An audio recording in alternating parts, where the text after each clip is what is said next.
Hello everyone, आप सभी को आज के इस विज्ञान के पाठ्य योजना में एक बार फिर से बहुत बहुत स्वागत है। आज के इस पाठ्य योजना में हम देखेंगे विज्ञान विषय की पाठ्य योजना और वो विषय है जीव विज्ञान। तो चलिए दोस्तों शुरू करते हैं आज का पाठ्य योजना। तो सबसे ऊपर आप देख सकते हैं विज्ञान विषय की पाठ्य योजना संख्या 14 लिखी हुई है। यहाँ पर आपको पाठ्य योजना संख्या लिखनी होती है। जितनी भी संख्या आपके पाठ्य योजना की होगी उसके बाद विद्यालय का नाम लिखेंगे। आप जिस विद्यालय में पढ़ाने के लिए जाएंगे उस विद्यालय का नाम लिखेंगे। उसके बाद छात्राध्यापक अथवा छात्राध्यापिका का नाम लिखेंगे। यदि पुरुष होंगे तो छात्राध्यापक का नाम लिखेंगे और महिला होंगे तो छात्राध्यापिका का नाम लिखेंगे। ठीक है। उसके बाद कालांश मेंशन करेंगे। कालांश यानी कि पीरियड। आप जिस पीरियड में पढ़ाने के लिए जाएंगे उस पीरियड का यहाँ पर मेंशन करेंगे। उसके बाद है कक्षा है 9, विषय है विज्ञान, प्रकरण है तो आज का प्रकरण है प्राकृतिक संपदा।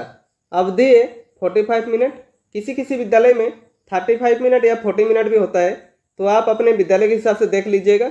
उसका दिनांक मेंशन करेंगे। यहाँ पर दिनांक इसलिए लिखा जाता है क्योंकि जो भी आपका फाइल चेक करता है तो उन्हें पता चलता है कि आप किस विषय को किस दिन पढ़ाने के लिए गए थे। ठीक है।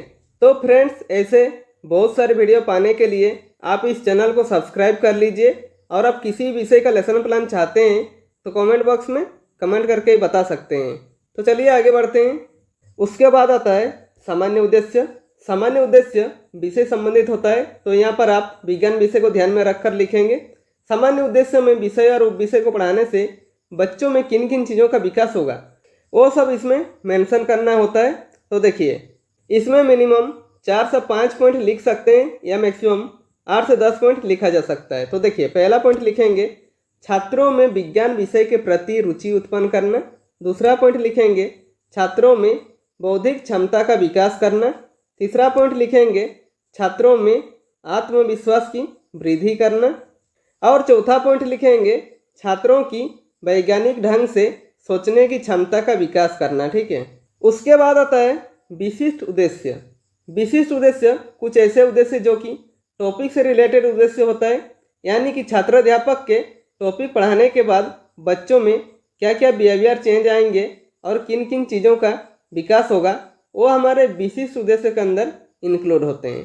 इसमें मिनिमम 3 पॉइंट लिख सकते हैं या मैक्सिमम 4 से 5 पॉइंट लिखा जा सकता है। तो देखिए, पहला पॉइंट लिखेंगे छात्रों को अपने प्राकृतिक पर्यावरण से अवगत कराना। दूसरा पॉइंट लिखेंगे छात्रों को पर्यावरण की उपयोगिता से अवगत कराना। और तीसरा पॉइंट लिखेंगे छात्र पर्यावरण की संरक्षण का गुण सीख पाएंगे। ठीक है। उसके बाद लिखेंगे शिक्षण विधि, यानी कि टीचिंग मेथड। इसमें शिक्षक कौन कौन सा शिक्षण विधि प्रयोग कर पढ़ा रहे हैं वो यहाँ पर मेंशन करना होता है। तो देखिए, व्याख्यान विधि, प्रश्नोत्तर विधि और प्रदर्शन विधि। ठीक है। उसके बाद लिखेंगे शिक्षण सहायक सामग्री। इनमें वो सभी सामग्री आते हैं जो शिक्षक पूरा कक्षा यानी कि पूरे 45 मिनट पढ़ाने में प्रयोग करता है। जैसे कि देखिए, चौक, डस्टर, संकेतक तथा कक्षा उपयोगी सामग्री इत्यादि लिखेंगे। ठीक है। उसके बाद लिखेंगे पूर्व ज्ञान। इसमें क्या लिखा हुआ है देखिए, छात्र प्राकृतिक संपदा के बारे में सामान्य जानकारी रखते हैं। ठीक है। उसके बाद आता है प्रस्तावना। प्रस्तावना प्रश्न किसी पाठ्य योजना का इम्पोर्टेंट हेडिंग कहा जाता है, क्योंकि प्रस्तावना प्रश्न बनाने में बच्चों को सबसे ज़्यादा दिक्कतें आती है। इसमें आपको कुछ बातों का ध्यान रखना होगा, जिसको यदि आप ध्यान रखते हैं तो आपका प्रस्तावना प्रश्न जो है आसानी से बन जाएगा और कोई गलतियां भी नहीं होगी। तो प्रस्तावना प्रश्न का फॉर्मेट कैसे होता है देखते हैं।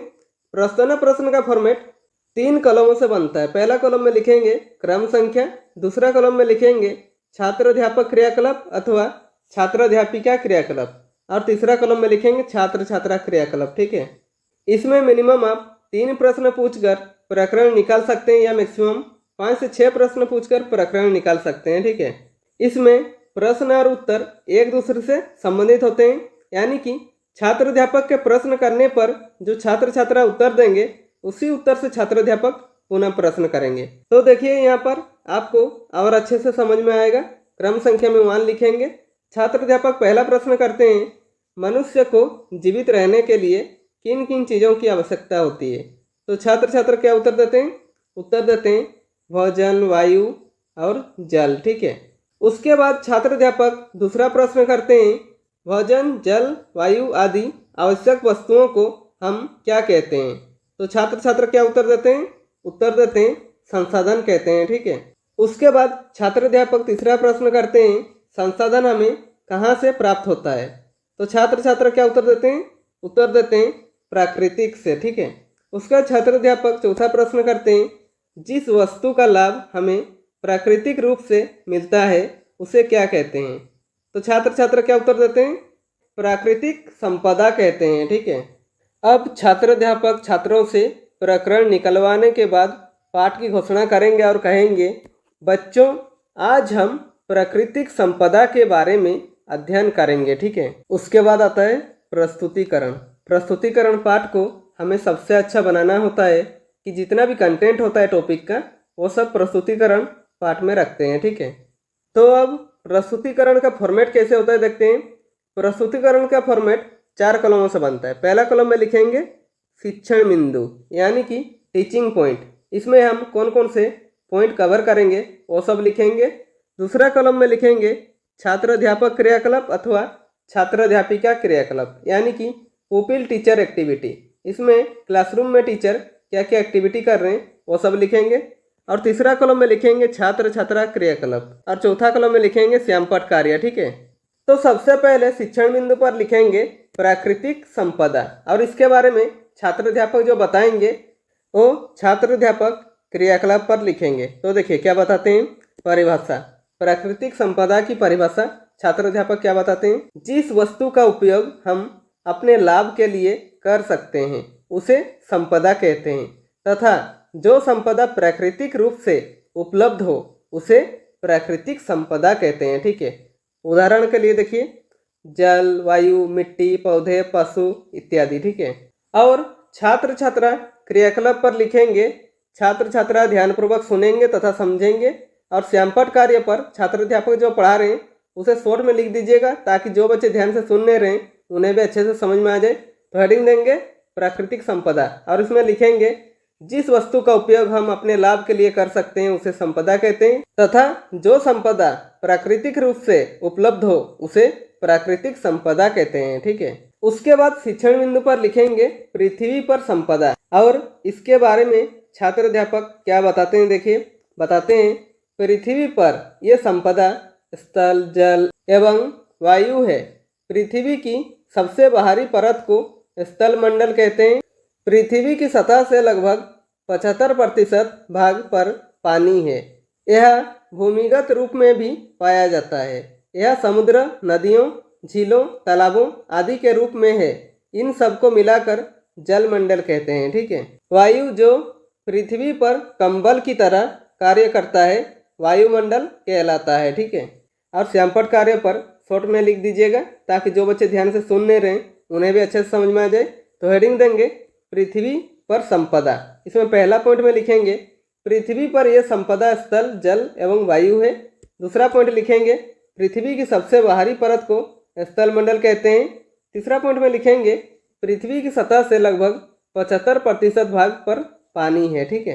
उसके बाद आता है बोधात्मक प्रश्न। इसमें छात्र अध्यापक बच्चों जो पढ़ा रहे हैं बच्चों को कितनी अच्छी तरह से समझ में आ रहा है ये जानने के लिए बीच बीच में 1 या 2 प्रश्न करते हैं।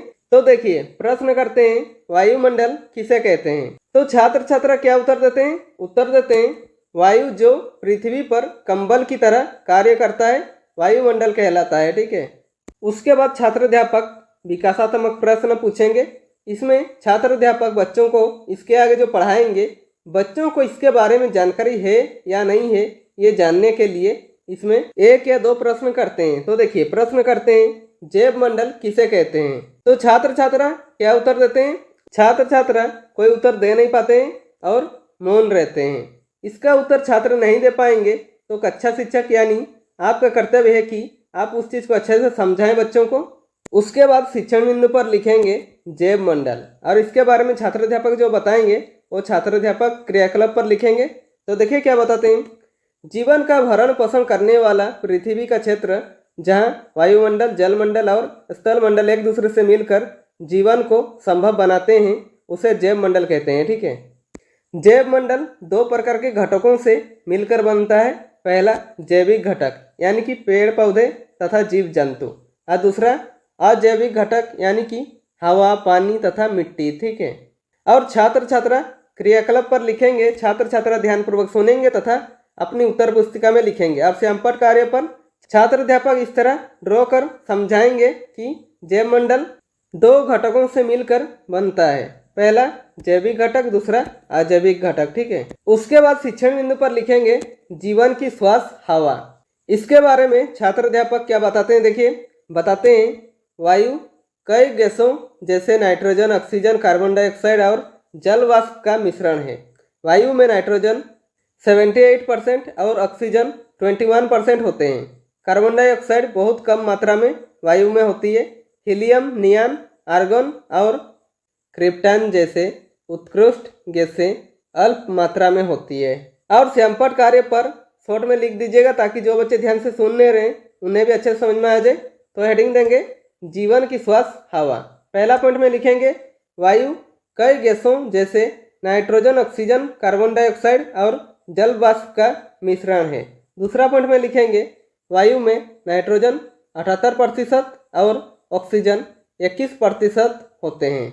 उसके बाद शिक्षण बिंदु पर लिखेंगे वायुमंडल की भूमिका। और इसके बारे में छात्र अध्यापक क्या बताते हैं, देखिए बताते हैं वायु ऊष्मा की कुचालक है। वायुमंडल दिन के समय और वर्ष भर पृथ्वी के औसत तापमान को लगभग नियत रखता है। यह दिन के समय तापमान में अचानक वृद्धि को रोकता है और रात के समय ऊष्मा को बाहरी अंतरिक्ष में जाने की दर को कम करता है, जिससे रात अत्यधिक ठंडी नहीं हो पाती। और श्यामपट्ट कार्य पर वायुमंडल की भूमिका हेडिंग देंगे। अब लिखेंगे वायु ऊष्मा की कुचालक है। वायुमंडल दिन के समय और वर्ष भर पृथ्वी के औसत तापमान को लगभग नियत रखता है। उसके बाद शिक्षण बिंदु पर लिखेंगे वायु की गति, पवनें।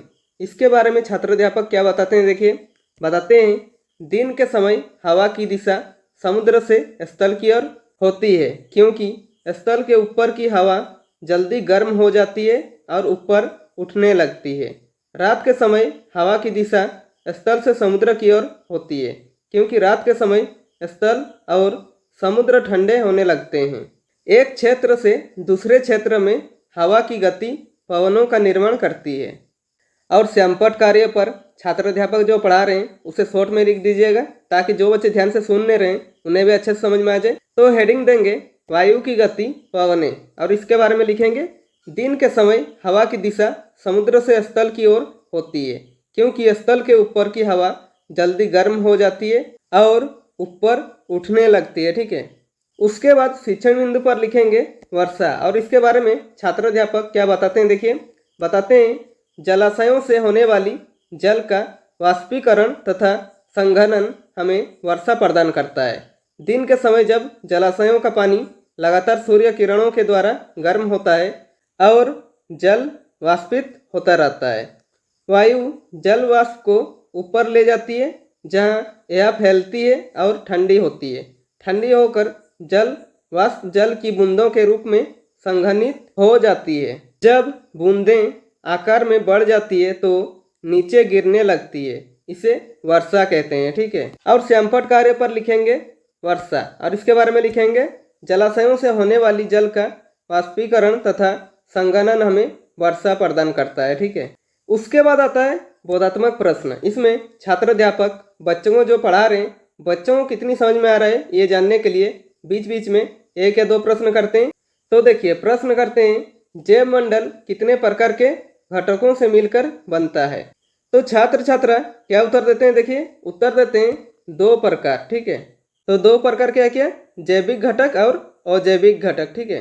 यहाँ पर हमारा प्रस्तुतिकरण समाप्त होता है। इसके आगे यदि आप बढ़ाना चाहते हैं तो बढ़ा सकते हैं। उसके बाद प्रस्तुतिकरण को समाप्त करेंगे। ठीक है। उसके बाद आता है मूल्यांकन। मूल्यांकन शिक्षा केंद्रित होता है, यानी कि शिक्षक अपना तथा छात्रों का भी साथ में मूल्यांकन करते हैं कि जो उन्होंने 45 मिनट का क्लास लिया बच्चों को कितनी अच्छी तरह से समझ में आया ये जानने के लिए इसमें मिनिमम 1 या 2 प्रश्न करते हैं या मैक्सिमम 3 से 4 प्रश्न कर सकते हैं। तो देखिए पहला प्रश्न करते हैं वायुमंडल एक कंबल की तरह कैसे कार्य करता है। दूसरा प्रश्न करते हैं जीवन के लिए जल क्यों अनिवार्य है। और तीसरा प्रश्न करते हैं पृथ्वी पर नाइट्रोजन वायु में कितना प्रतिशत है। उसके बाद आता है गृह कार्य। गृह कार्य पे ऐसे प्रश्न बनाइए कि बच्चों को घर पे जाकर वो चैप्टर रिवाइज करने का मौका मिले और आप उन्हें अच्छे से चेक भी कर सके। इसमें भी मिनिमम आप 1 या 2 प्रश्न कर सकते हैं या मैक्सिमम 3 से 4 प्रश्न कर सकते हैं। तो देखिए पहला प्रश्न करते हैं वर्षा कैसे होती है, रेखा चित्र द्वारा समझाइए। दूसरा प्रश्न करेंगे पृथ्वी पर प्राकृतिक संपदा को विस्तार पूर्वक लिखिए। तो फ्रेंड्स इसी के साथ हमारा आज का लेसन प्लान कंप्लीट होता है। यदि वीडियो पसंद आए तो लाइक कीजिए और यदि आप चैनल में नए हैं तो चैनल को सब्सक्राइब कर दीजिए और बेल आइकन को दबा दीजिए ताकि मेरे सारे वीडियो आप तक पहुंचती रहेगी। और हो सके कैसे लगी वीडियो कमेंट बॉक्स में कमेंट करके ही बता सकते हैं।